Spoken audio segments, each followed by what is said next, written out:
We are getting a new behind-the-scenes look as Hillary Clinton considers a 2016 presidential run and a very public fight erupting over what has been seen as a major strength for a potential Clinton campaign, her fundraising juggernaut of donors and PACs. For some, it's a reminder of her campaign's struggles in 2008 when her initially overwhelming advantage against then-Senator Barack Obama faded fast. Joining us now, former Democratic Indiana Senator Evan Bayh and Stephen Law, the CEO of American Crossroads, former Deputy Secretary of Labor for President George W. Bush.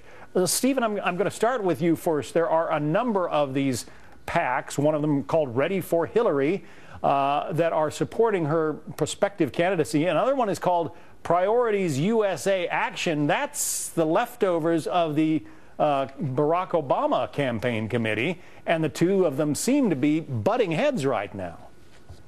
Yeah, very much so. In fact, this is what leading from behind looks like in the presidential campaign context. You have Hillary out there waiting in the wings while her courtiers go out there and try to do blocking and tackling. What it leads to is entropy and infighting and a lot of self-advancement, and that's not the way to have a strong campaign coming out of the gates for Hillary.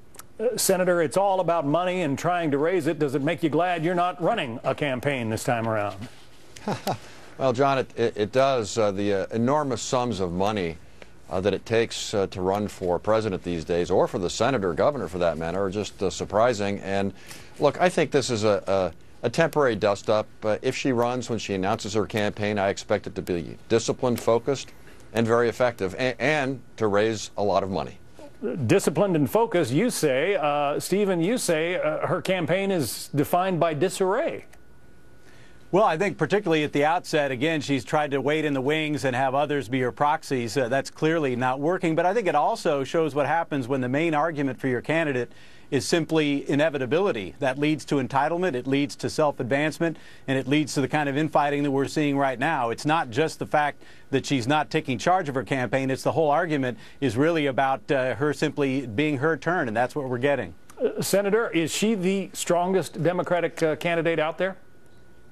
Well, there's no question about that, and you can just look at the polls right now. She's ahead of, it's very early admittedly, but she's ahead of any of the potential Republican candidates, in some cases by a significant amount. She's going to focus squarely on helping the middle class economically to get real wages and incomes moving during a difficult time for the middle class.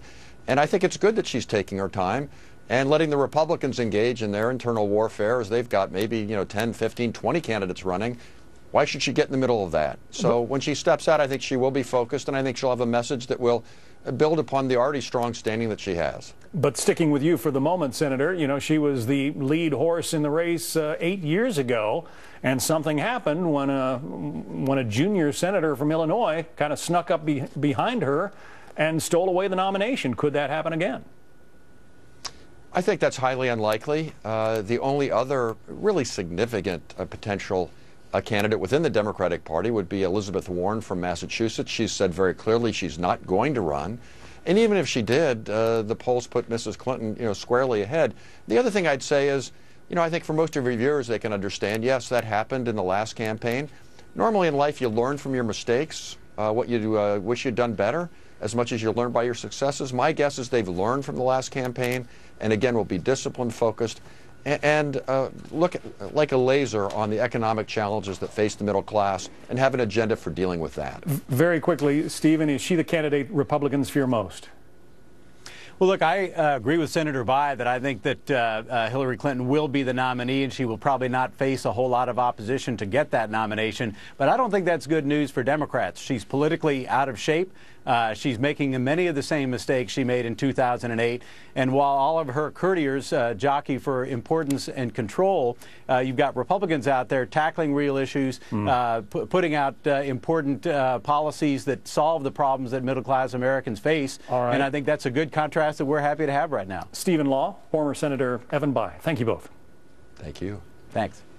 We'll be back in just a moment. Sorry, That's Jen. okay. We'll be back.